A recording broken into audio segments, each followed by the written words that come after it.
Greetings, Honorable Principal, respected sisters, teachers, and my dear friends. We, the students of grade 8A, would like to present before you a short performance to commemorate the life of our founder, Mary Ward.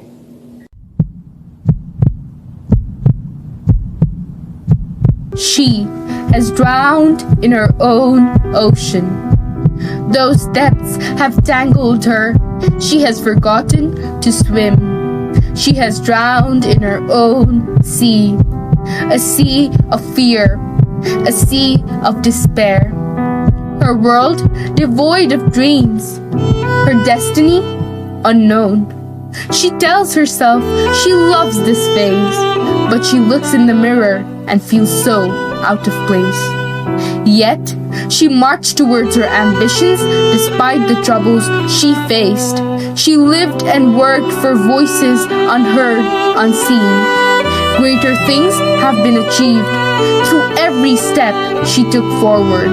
Honorable and righteous was our founder, Mary Ward. Enlightenment came to her through the vision of glory. With courage in heart, began her spiritual journey.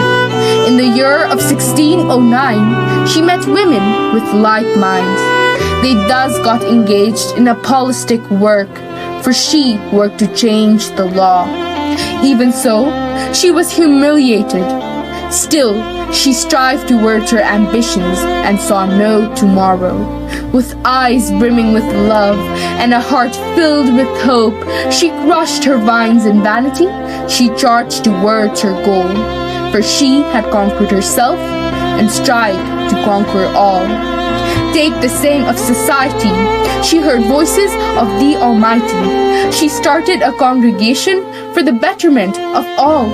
She knew the outcome of her ambitions, for she was ready to fall. In a room filled with darkness, darkness all around, her mind went empty.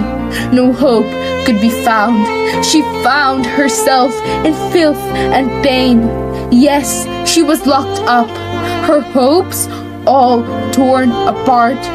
With a woeful melancholy in her heart, she put forth intentions she yearned to attain, for her companions were there to give her succor and bear the pain. She let nothing tear her apart, to empower her threatened friends, to banish the clouds of fear, to spread love and peace.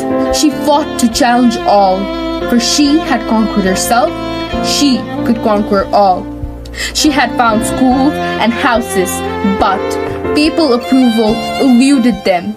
They were swamped with crisis, and thus she was forbidden to leave.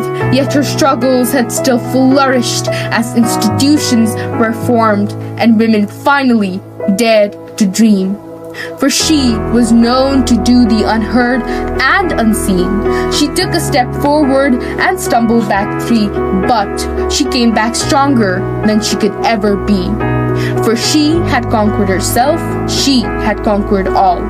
But that day was bound to come, when despair met with the depth of hope, where heaven cried the cries of soul. She leaves a special place in our hearts, for we shall live up to her legacy and carry out a new start.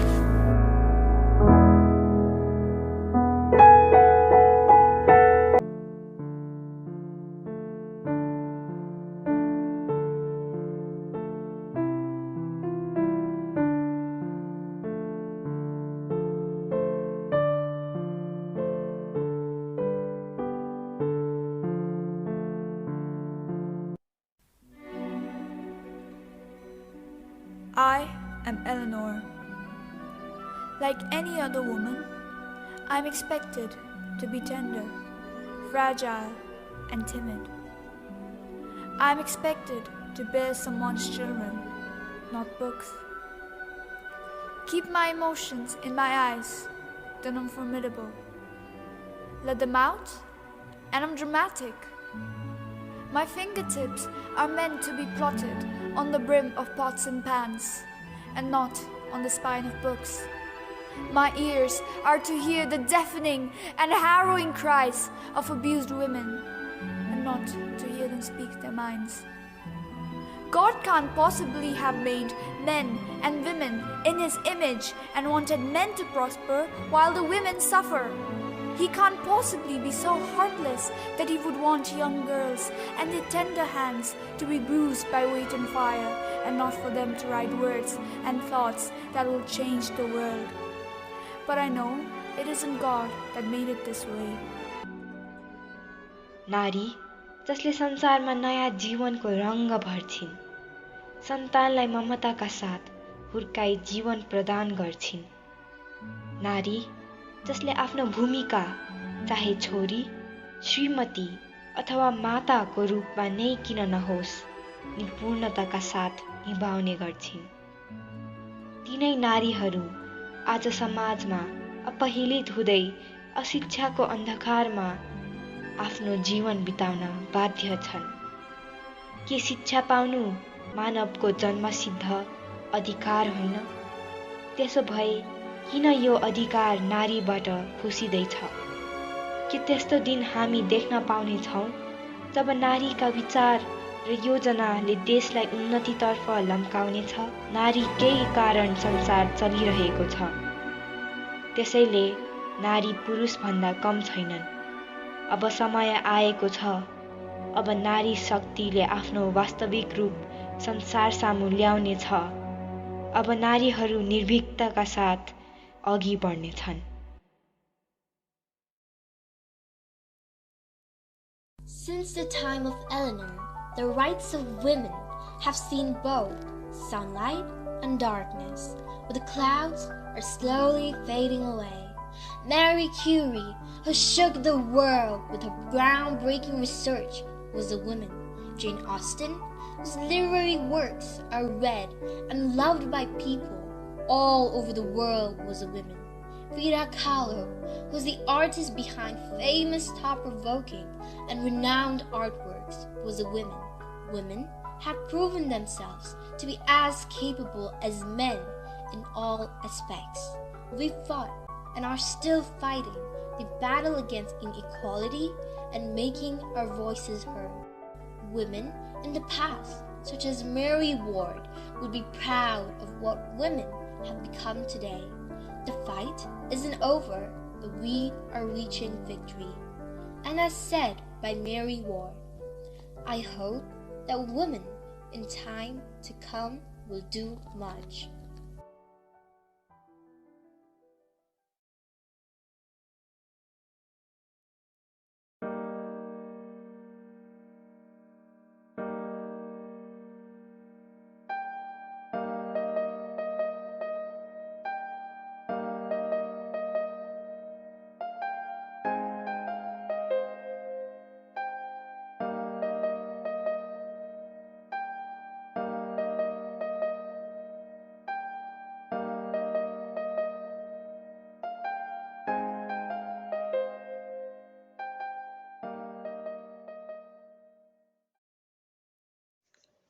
Your talent is God's gift to you, and what you do with it is your gift back to God.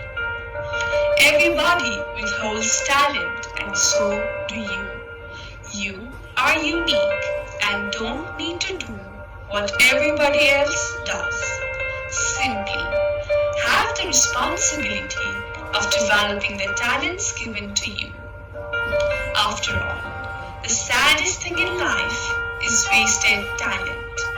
You should learn to utilize the talents in a way that not only inspires you, but others as well. You should think of it as a craft. It might be flawed at first, but with hard work and dedication, you can master your talents. Like Irma Bombeck said, "When I stand before God at the end of my life, I would hope that I would not have a single bit of talent left and could say that I used everything He gave me." You need to plant the same thoughts within yourself. How often do we bury our talents not out of laziness, but shame? Shame that arises from our thoughts that tell us we are somehow not good enough to accept what God has given us. Instead of pursuing these thoughts that push us backwards, why not shed light on our talents, make something more out of it, and understand what we are truly capable of? You are beloved by God, and He Himself wants you to achieve something out of the talent He has lent you. So why be fearful of showcasing your talents? It is, after all, bestowed upon you to create something wonderful out of your talent. So, use your talent lent you by God for something greater than burying it deep within yourself. Greetings to one and all. Today, we the students of grade 8D present you a short video on the topic, Your everlasting happiness may depend upon your present moment. Life is not only the bed of roses, but also the course of sharp razors, which she was completely unaware of until utter darkness of woe and agony fell upon her due to her beloved mother's death. The delicate soul of the little girl shattered into 1,000 pieces, and all the doors to happiness were closed at once.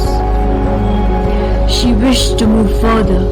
The inexplicable trauma consistently held her back.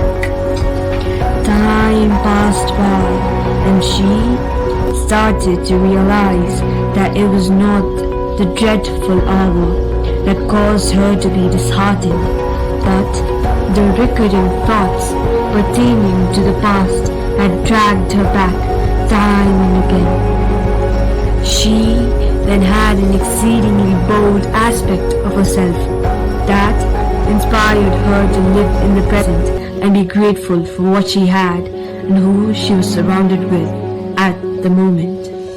Undoubtedly, one should try to overcome the adversities that are like harsh hailstones dropped by the dark clouds, which will eventually clear over time, and the sun will shine again, brighter than ever. Carpe diem, that is, seize the day. That's what she believed in, which taught her the actual importance of the present moment. Even Venerable Mary Ward, the woman who dared to dare, has stated, your everlasting happiness may depend upon your present moment. Dear Lord, as I begin my day, bless my work with your glory. Give me the strength to overcome all my burdensome and help me to believe that hard work done in the present is a key to success in the future. Guide me to pursue the truth that a person's everlasting happiness may depend upon the present moment. Amen. Purify my heart and mind so that I may be at one with you, even when I am beset by troubles and despair. Guide me towards your light and be my refuge. Through you, I no longer feel sorrow or grief. In your love, I can rejoice everlasting happiness and joy. Amen. Now we have come to the end. Thank you everyone who has been a part of this program.